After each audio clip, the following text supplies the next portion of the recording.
Hi everyone, it's me Darlene. I am here with another mystery block. If you're not familiar with this series, there is a playlist link in the description of this video, also on the end screen. This is going to be block number 12. After I did the first 10, I did a joining video to show you how we can take blocks of all sizes and put them together. So if you haven't watched any of this series, just start from the beginning and get caught up. I am going to do a few more blocks and then we'll do some more joining and we'll just keep working that way. I think that's the best way, only because it's the way I feel like doing it. I pulled these 3 pieces out. There were longer strips. I cut them all about 5.5 inches. We're going to trim to 5. So don't worry, they don't have to be all exactly the same height, as long as you can get 5 inches out of them. And this one, I left it as is. It's 1 1/4, 1.25 inches wide. This one is 1.5 inches wide. And this one is 2 inches wide. And we're just going to sew those together. This is what I have. I'm going to press, and I'm just going to trim to 5 inches tall. And if they came out wonky at all, then consider yourself an expert, because wonky is always good. I just found these 2 pieces that are almost the same size, and I like the colors together. There is a little bit of purple in here. Let's do the thing, but I'm going to trim them so I can tell you. Let's do the thing where we are going to sew all the way around and then cut an X and then open and press. We did that in a past video. I don't know if this is a little bit too big. Well, maybe it'll just make a bigger block. So I'm going to want this to be my center. And then this will be the one that we're cutting. Anyway, let me go trim these to the same size and then I'll show you. I cut these 2 squares, 3.5 inches. 3.5 inch squares. This one is just as is. This is the one that's going to be opened. So on the back, I drew an X, and then with my rotary cutter, I just cut a little bit here and here. It's going to give us a place to stick our scissors. See, like that. Just cut open a little X. We're going to put these right sides together, and we're just going to sew all the way around. That was so easy. And yes, I don't show you the sewing in this series. You can watch me sew in my Crumb Chat series. Just helps me to not have to spend so much time editing. You're just going to cut on those lines, and then I'm going to open and press. This is what we have. It's going to make the block bigger. I was aiming for a small block, but it's a mystery block. I do not know what I'm going to end up with. Now I'm just going to cut these little dog ears off like that. And while I'm doing this, I'm going to bore you with the little story.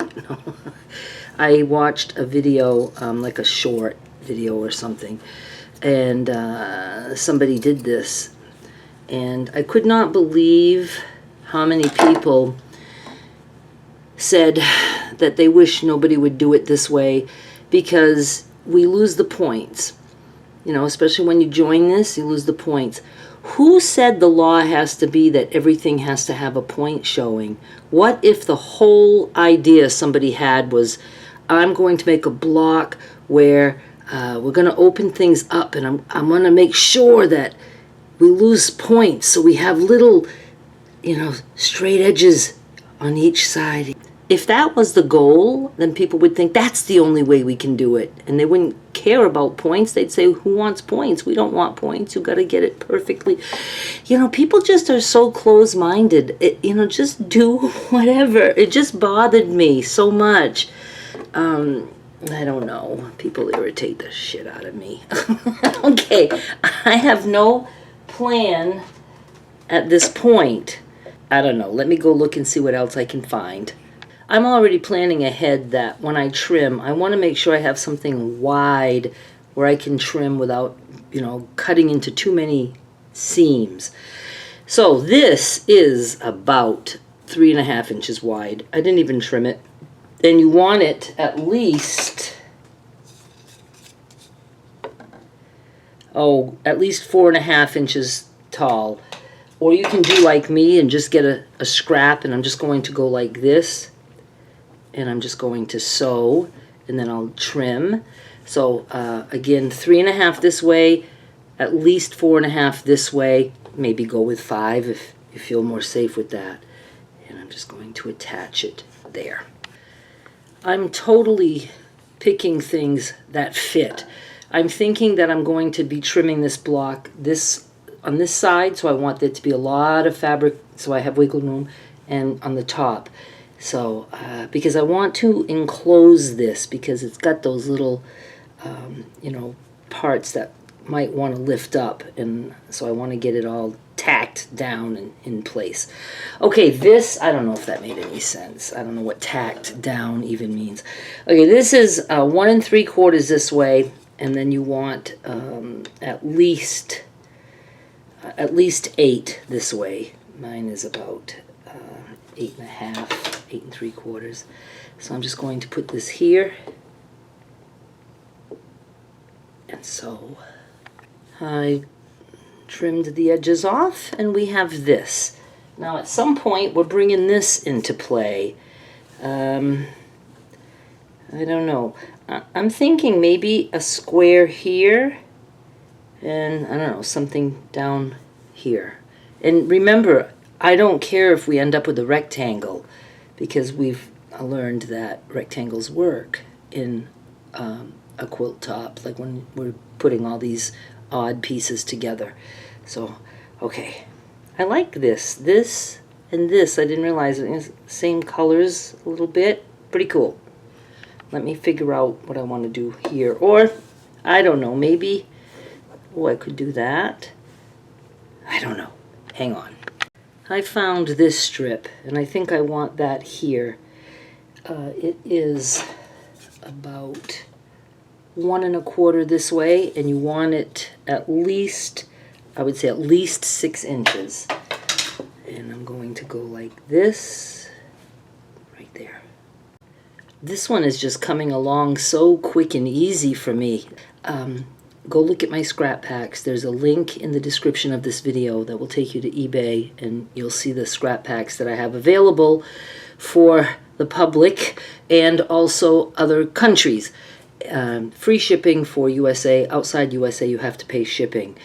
But what is super cool is I have started cutting other kinds of scrap packs too, including strips and smaller pieces, because I know not everybody has a lot of variety in their stash. So those are going through my exclusive sales first, and if there's any leftovers, they'll make it to eBay. But I just want to send you to eBay now, or you can become one of my exclusive shoppers. All that info is in the description of this video. I'm looking for my ruler. All right, I found this. This is about 1 3/4, and it needs to be at least, I would say 4.5 inches. The reason I'm saying at least, you can jot that down and then go look for the size. But obviously, if your strips are more narrow or wider, then you can adjust. So I'm just going to put this here, and so right there. I've decided I want this way, with the wider piece over here, and I'm going to put a piece here. I didn't trim this or anything. This is, let's say 2 1/4 tall, and it needs to be at least, I would say 4.5 this way. Or you do like me and you just slap a piece on there, sew, and then trim. I want to put, let me back you up a little bit.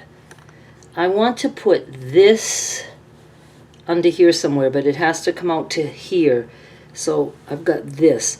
I'm going to leave this long, because then I can decide, do I want that there or here? I can, have wiggle room.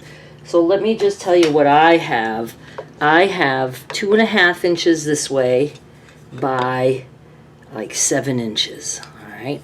This one is a little bit higher, like it just needs to be like 2.5, like this one. Mine is like 2.75 and like 3.5 this way. It's got some pinked things. But I'm just going to slap that on here and sew. And you notice I'm leaving a little bit of the bigger piece, you know, on each side, because then I can trim. Okay? So right there I'm sewing. Okay, this is cool. I am going to, I'm trying to get you to be able to see a little bit better. I am going to, I don't know if I want that there. I kind of like a lot of this. Yeah, I don't want it right here where that point is supposed to be, that some people are upset that there's not a point there. I'm going to do it like this. And then after trimming, look, we're going to make a long rectangle. I haven't done that before. We're going to do that. It's going to be the end. So we're going to start by putting this here, and I'm just going to like flip it to like right there. I think I like that. And I'm going to sew down this edge. I was saying to myself, if I can make it through this without having to wind a bobbin, I'll be happy. And I had to wind a bobbin. So I still don't know where half of my supplies are. Okay, geez, now, all right, see, I don't want to continue. I don't want to trim there because I have just that little strip. So I could move this up and trim the purple. That's why you want to plan and, you know, on having wider pieces along the edges. And that's why I turned this, because I wanted the wider piece there. So I can do this, or I could do this. No, I like it better this way. So I'm going to match up these edges just a little bit and sew this to this, and then I will trim there. And I will trim the whole block. Now, all this time, all I've been doing is just evening things out. I'm not measuring and saying, okay, this piece is this size. I don't know what size this piece is. I don't even care. I just want to slap stuff onto it. But I will trim. I'm going to sew this, and then I will trim all the way around, and I'll tell you what I got. I like this. I haven't trimmed it yet because I wanted to tell you. Let's say that you had a piece that it just isn't going to work. You know, before we sewed these two things together, let's say you had this separate, and no matter what, there was not going to be a good place to cut. You can just cut your block completely in half and then put another whole piece there. You're not committed to what you sewed together. Whatever it takes to make it work, treat every little section as its own little block, and you can cut it and add to it and get things the way you want. All right, trimming, pressing, trimming, and I think I'm gonna like it. I love this one. I was able to trim it to 7 by 11 1/4. Now I could have just trimmed it 7 by 11, but why? Why bother? I might have to trim it later, so why trim it now? When we start putting things together, I might, you know, need it to be 10. And in that case, I could trim again over here. I'm just going to, from now on, leave them as big as I can, you know, get. And you do the same. So if yours is 7.5 by 12 or whatever, leave it at that. You can trim later. I like it. And we don't know. It could go this way in the quilt top, this way, this way. Try not to use too many directional prints, but if you have directional prints, you know, just, that's okay too. But well, you know, if you had all directional prints, it would be cool that there's prints in all the directions. So no matter which way you look at the quilt, something is going to be in the right direction. Okay, I'm talking too much. Thank you so much for watching. Please subscribe, because we're going to end up making a nice quilt top with all our pieces. And then I'll come up with something else. I'll be back with more soon. Bye.